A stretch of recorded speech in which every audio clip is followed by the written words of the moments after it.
Daeqwon Plowden was so exciting this summer league that the Warriors gave him a two-way contract. And Locked On Warriors gave him an invitation on the show, to which he accepted. Daeqwon Plowden on today's Locked On Warriors.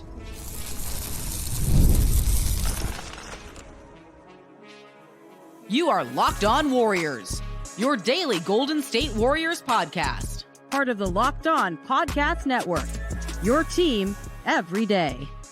Thanks for making Locked On Warriors your first listen of every day. We are free and available wherever you get your audio podcasts. You can also watch us on YouTube. Good to see everyone that is watching on YouTube. Go ahead and give us the thumbs up. It's free. We very much appreciate it. It's a great way to support the show. It's part of the Locked On Podcast Network, your team every day. Today's episode is brought to you by FanDuel. Make every moment more.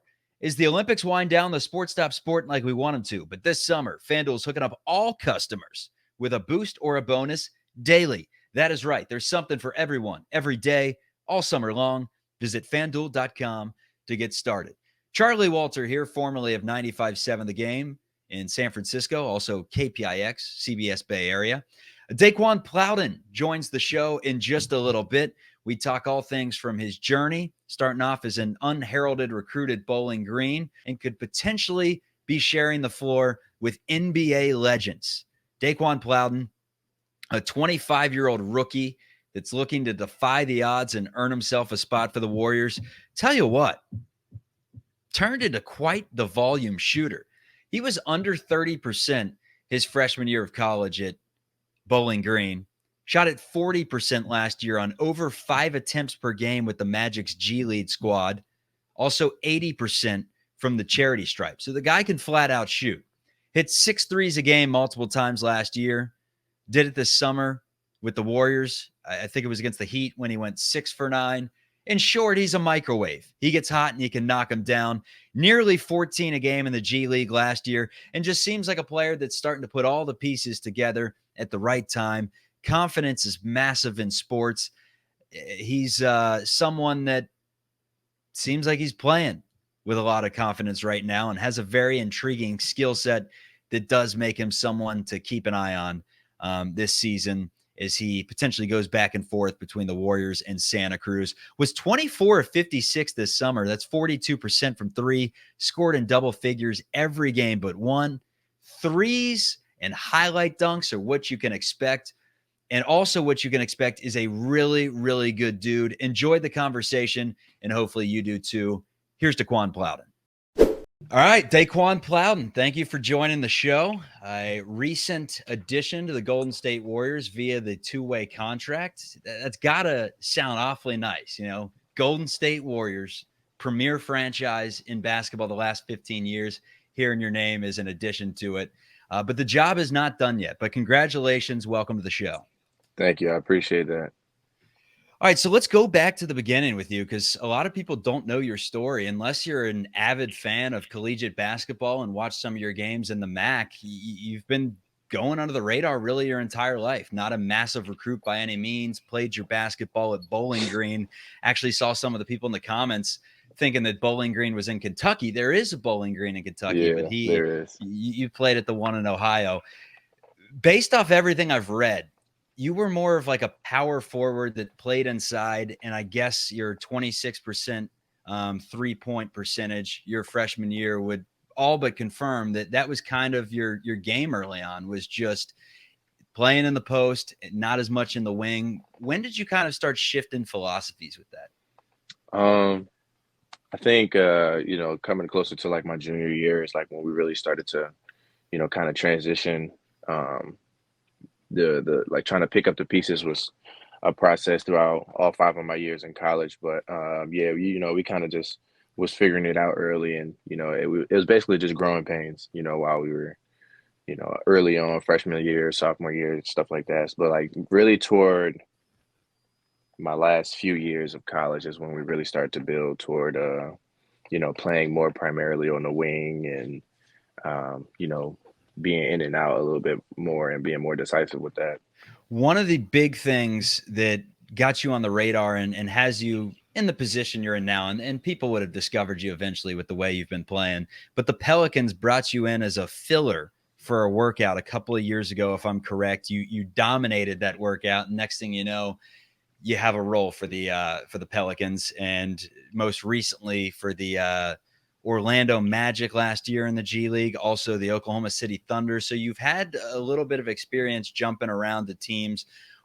When did you feel like, all right, you know what, I can contribute in this league and can contribute at the highest level? Honestly, I think it was my first summer league. I feel like just a lot of the feedback that I was getting from, some of the staff that was there and, some of the things that I'm hearing from outside the organization. I really just think it was my first year that really helped me continue to believe that, I belong. Summer league last year, though, in Oklahoma City, 6 did not plays in 8 games. That has to be frustrating, where you feel like you've worked your way up to the point where it's now time to showcase myself. And it's not like you didn't showcase, you just didn't really have the opportunity to. What was that like going through that experience? I just think it was a different experience. I feel like, the summer previous, I kind of showcased myself pretty well. That my first season, I feel like I showcased myself pretty well. But I feel like, that was just, it gave me a different look. Kind of potentially what a role would be like, when the minutes aren't there and, you're ongoing for a few games and everything like that. So I think it just really gave me a different perspective and trying to impact the game differently, if you kind of look at it in that type of sense with that type of perspective. Shot it over 40% from 3 in the summer league. Shot it 39% last year with the Magic's G League squad. So all of a sudden you've turned into a really nice shooter. When did you feel like that part of your game developed? Have you always had a nice touch and just didn't get the opportunities to practice it as much because you were playing down low, or how did that come along so well to where you've now turned that into the biggest portion of your game to where you really open up penetration through your abilities to shoot?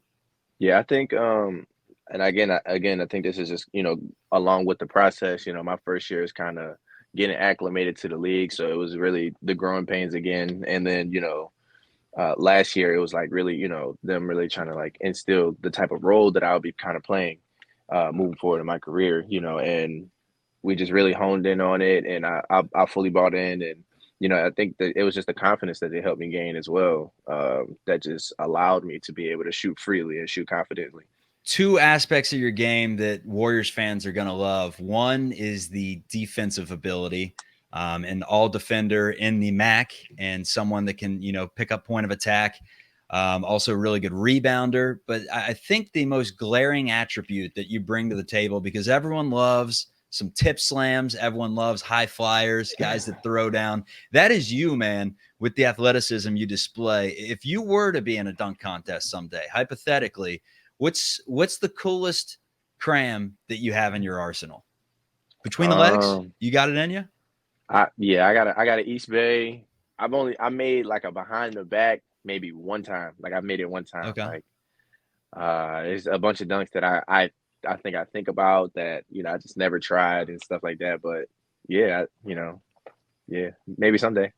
Two-way player, a lot of work to be done to get up to the Bay Area and get on the floor in a real game. But with the way Steve Kerr's been playing some of the two-way guys in recent years, there's no reason to think that if you're dominating in Santa Cruz, you'll get your opportunity when it's called. The Warriors giving you this chance, knowing what you know about this franchise, because I know you're from Philly, probably didn't grow up a Warriors fan, but you're at that age where you watched a lot of successful Warriors basketball teams. When you hear someone like Joe Lacob saying on a national broadcast, I really like this guy, he's so impressive, knowing that Lacob orchestrated one of the great dynasties in history, how validating is that for you, and how surreal is that hearing it from the Warriors owner? Man, it's amazing. It's just definitely amazing. And the only way I can really describe it is like a movie. Like, a lot of people don't really get this opportunity that have come before me. And, to be one of those people that has, left that type of impression on Joe, like it's just amazing. Like it's really hard to describe. Like it's just really just amazing. Coming up, we continue the conversation with Daeqwon Plowden. What can Warriors fans expect from him on the court this season?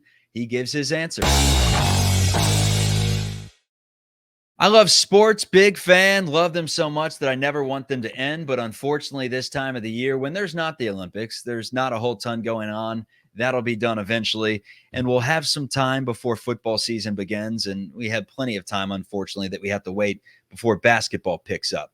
But FanDuel lets me keep the sports going whenever I want. All I have to do is open up the app and I can dream up bets anytime, anywhere, whenever I'm in the mood. And this summer, FanDuel is hooking up all customers with a boost or a bonus daily. That is right. There's something for everyone, every day, all summer long. Hopefully, you took that sprinkle I told you last week. Scotty Scheffler plus 330 to win gold at the Olympics. I think that's 3-0. It's 3 thus far, shooter. Good, I can count. So head over to FanDuel.com and start making the most of your summer. FanDuel is the official sports betting partner of Major League Baseball. What was kind of your favorite memory of the Warriors dynasty as you were, in your high school years and even before watching this thing unfold? I think honestly, there's not even just one moment that I can really recall. Like, I feel like it's just the buildup.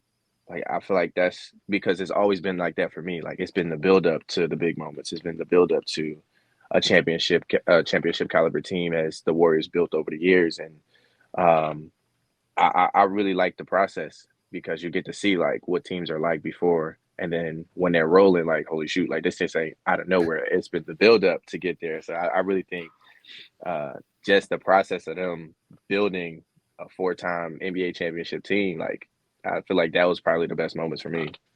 Everything that I've heard about you is that you are one of the nicest human beings on planet Earth, but you don't necessarily play like it on the floor. You're speaking to thousands of Warriors fans right now. What do you want them to know about you as a player and what you're going to bring to the table? Um, Honestly, when I step in between those lines, I have to turn into a different person. It's something that I've always been as a player. You can't have no friends out there on the floor or anything like that, and because nobody's gonna be thinking about you that same way. Like everybody's gonna come out to try to kill and try to put their foot down. So when I step in those lines, I have to mean business. Yeah, and one of the things that you've said before is you're the Swiss Army knife. You really can play any position, guard any position. Favorite players include Rondo, Larry Bird, Kevin Durant, Blake Griffin, Hakeem Olajuwon. You're really covering all the eras there and showing your basketball knowledge. But I got to ask you about the Bay Area as a whole. I'm sure that being from Philly, you haven't spent too much time out in San Francisco. You could tell me if you've been there often or whatnot. But what do you think the weather is like in San Francisco right now? Just a little trivia, because it is August, and I would assume you would think it's a certain temperature. I had my rude awakening when I came up there for camp. It was really hot where I was at working out, and then I went up there and expecting it to be like a little bit hotter or even the same, and it was actually kind of chilly. So I'm gonna say that it's gonna be pretty, like the weather's gonna be nice, but it might be like a little chilly, a little windy, just because we are close to the water. So yeah, I kind of expect it to be a little chilly. Get you some good jackets, man. It's 65 today, and I think in the next couple weeks it's a high of about 68. So just get used to that nice. It's perfect, man. It's nice, comfortable weather. You're not dealing with that Philly snow and the treacherous winters anymore. So hopefully you stay in the Bay for a long time, man, because it's a nice place to live for sure. But best two-way players, we're looking at Lou Dort, Duncan Robinson, Alex Caruso, Naz Reid. Another two-way player that happens to be in the system, Gary Payton II. There are some parallels with your guys' career stories. I mean, obviously not the son of a Hall of Famer and one of the best defenders of all time, but he's someone that, took his opportunity, seized it. The Warriors believed in him and made a whole lot of money in the process. You've met Gary. He's one of the players on the team you have met. Do you guys naturally have kind of that bond just being the underdogs? I think so. I think in some way, shape, and form, all underdogs kind of have a bit of a connection on, their story and how they, figure things out. And yeah, Gary, like, even during the summer league, he pulled me to the side a few times and we chatted. And so yeah, I can say that the chemistry is already starting to be formed between me and Gary. And And yeah, like, that's somebody that I'm excited to start working with and start learning from as well. Wanted to know what about your game you're working on the most right now? Because it does seem like you have a lot of polish. You have the ability to take it to the bucket, the ability to catch and shoot, to knock down shots off the dribble, high flying, grab rebounds, you defend. Like it seems like you're, as you said, Swiss Army knife, a pretty complete player. Is there one aspect that you are really focusing on developing this upcoming season? I think my playmaking is the next level of my game. I kind of began showing people that I can finish a little bit with, dunking over people and such. And this last season, showing people that I can shoot the basketball. And, now I feel like the next step in me developing is pretty much my playmaking, showing people that I'm strong with the basketball, that I can initiate plays. And yeah, this is something that I've been thinking about just because I understand, like, to be a Swiss Army knife, you have to keep improving. You have to keep impacting the game in many different ways. And I understood throughout the course of my career that this was something that has always been like a target for me, that I've needed to polish up a little bit more than just the shooting or the finishing around the basket. So I really feel like this will really help me take my game to the next level. I know you don't want to get ahead of your skis, but the possibility this season of running on the same court with guys like Steph Curry and with Andrew Wiggins and with Draymond Green, does that make you smile a little bit? I would imagine so. Man, like I said, this movie is rolling. So yeah, it's exciting. And you're the star of the can't show, wait. man. Man, I can't wait to just get to experience being on the same floor with these guys that have became marquee players in the league, and just gain that experience and just pick their brains on the knowledge that they have on the game. Hey, man, everyone loves an underdog story, and especially when it's an underdog story with someone that does things the right way and really shows a lot of humility in the process. So we appreciate that. And I know the comments on Twitter and on YouTube have just been glowingly positive about your game, and Warriors fans are really excited to see what you can do when you have a chance. I want to send you out, though, with the video game question because I know you're a big game guy. Xbox, PS2, that sort of thing. That's a little above my pay grade as of right now. I got out of the gaming years ago. I'm more of a Nintendo 64 guy. Do we have any parallels here, or are you new school and you don't really remember any of those 64 games? I can go back as far You as can go back. All right. So who was your Super Smash guy? Who were you playing with? Super Smash. Oh my goodness. If I can remember back that far, probably Donkey Kong. Probably Donkey Kong, just because. Get that punch and yeah, Man, and the ground pound. Yeah, that was good stuff.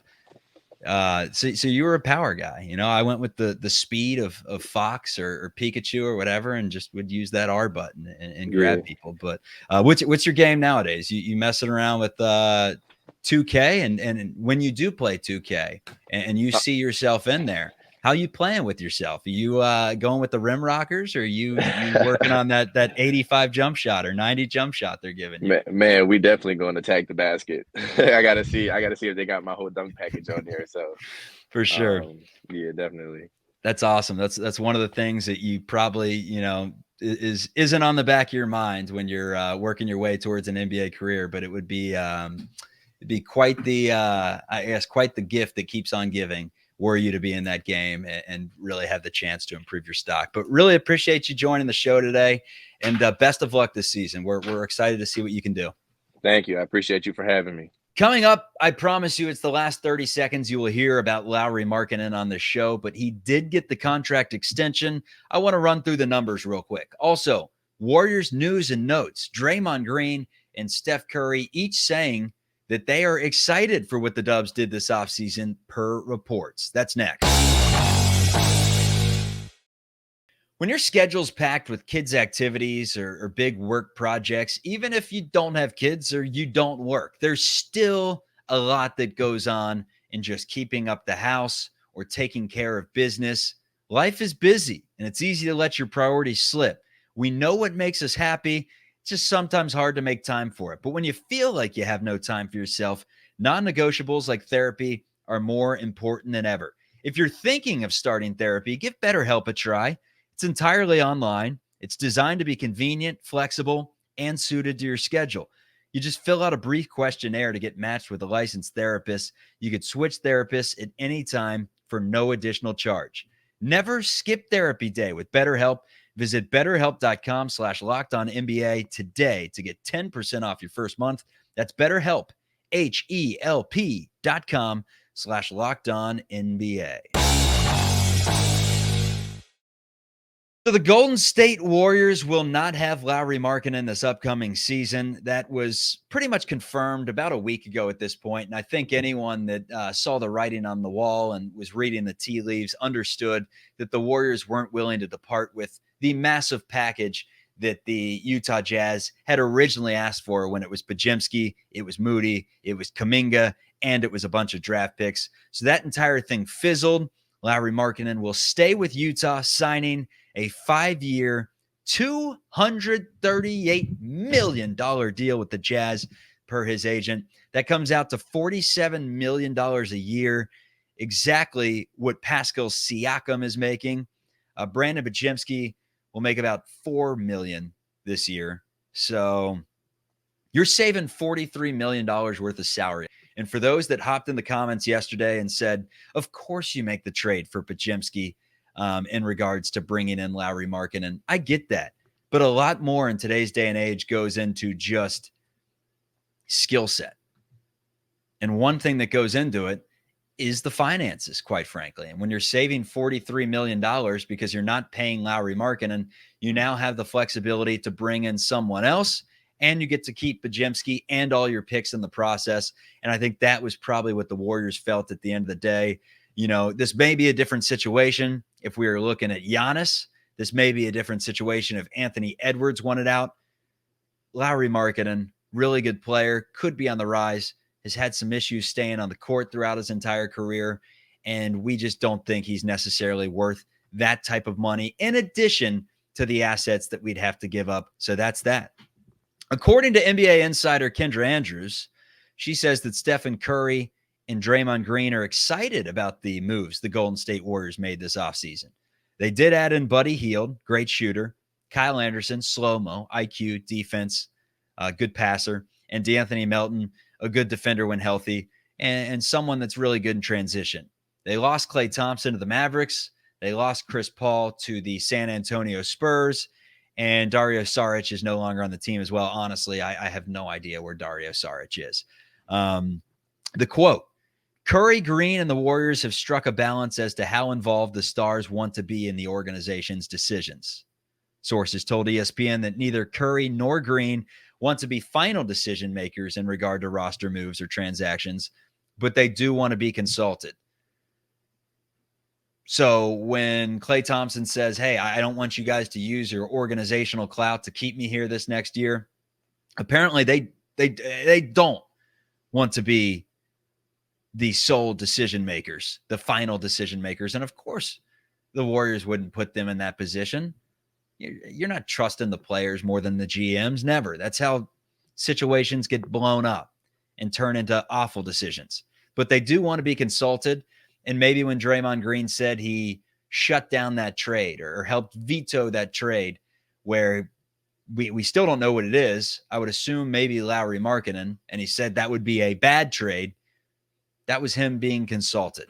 Now let's state the obvious. Draymond and Steph aren't going to come out and say, I don't think we did enough. Quite frankly, I don't think this team is built to win a championship this year. We are going to rely on the development of our young players, and hopefully the front office opens up this window, this championship window, before our contracts expire. No, they're not going to say that. They're going to say excited, but it's good to at least hear them on the record say that they are happy with what was done this offseason. Sean Livingston, the former Warrior and NBA champion, is pretty excited about the addition of Kyle Anderson.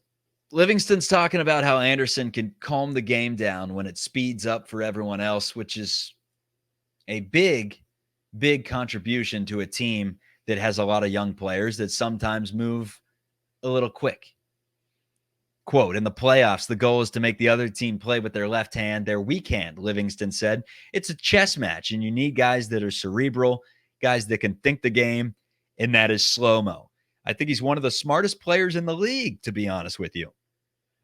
So there you have it. Sean Livingston giving the front office some praise for bringing in a player that reminds him of a young Sean Livingston and Kyle Anderson. And I like Anderson. I think he has the ability to provide what Draymond does when Draymond's not on the floor, when Draymond is inevitably suspended, when Draymond's out for load management nights, and then just in general, maybe even playing with Draymond. He's someone that moves the ball quick, that thinks decisively, that gets the ball out of his hands, and that with these shooters on this roster, and yes, I said shooters, because forget just Curry. Podziemski can shoot. He's 38% clip last year, and he looks to be someone that can hit that clip for the remainder of his career. Who else can shoot? The guy we had on the show today, Daeqwon Plowden. If he gets his opportunities, he can knock them down. Moody's a serviceable shooter. Quentin Post, if he makes this team and they sign the 7-footer, he is someone that can knock down threes. So this team is really loaded with some sharpshooters, I would say. And because of that, Kyle Anderson does seem to make some sense because he's not going to add anything in the shooting department. Had one of his worst statistical shooting years last year, shooting it in the 20s from three-point range. Overall, you're looking at someone that's usually around 32, 33% for his career, can knock one down, but not really a big part of his game. But what he does is defends, plays cerebrally, and like Sean Livingston, adds in kind of that steady hand. And that's what I like about Anderson. I've told you all, I like the addition of Buddy Hield from a pure shooting aspect in regards to him being a game changer and someone that I think the Warriors needed some firepower this offseason. They're not getting it from Buddy Hield. They're getting a microwave that in spots will put up big-time numbers, but consistently, I don't think you can rely on him as your team's number 2 scorer.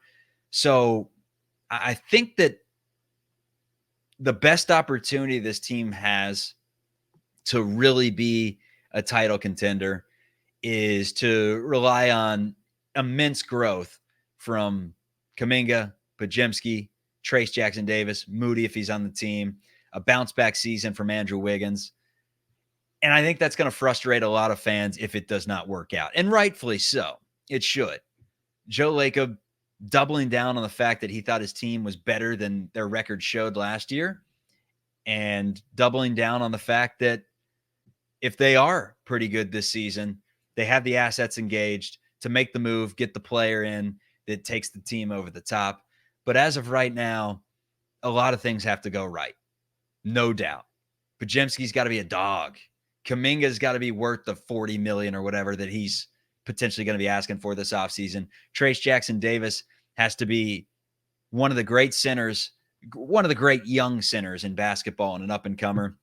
Wiggins has to get back to 22. It's a lot of ifs, but there is the possibility that all those ifs strike gold, and you're looking at a team that could be similar to 21-22. I think that's best case scenario.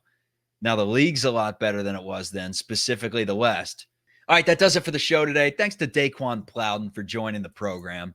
He only had a few days left in the Eastern time zone before he heads out to the Bay Area this upcoming weekend and gets started on his dream, because his dream's just getting started. A 25-year-old rookie that looks to take the floor in the NBA for the first time ever. That would be a really cool story if he were to get there and be a mainstay. Prove that he was doubted all along for no reason, and that with minutes and with the confidence he's starting to play with right now, that's all it took. All it took was someone giving him a chance. The skill set was never in question all along. Locked On Warriors, thank you for joining the show. Charlie Walters saying have a great day. Have a great night, wherever and whenever you're listening. Thanks for making it the first listen of every day. Peace, everyone.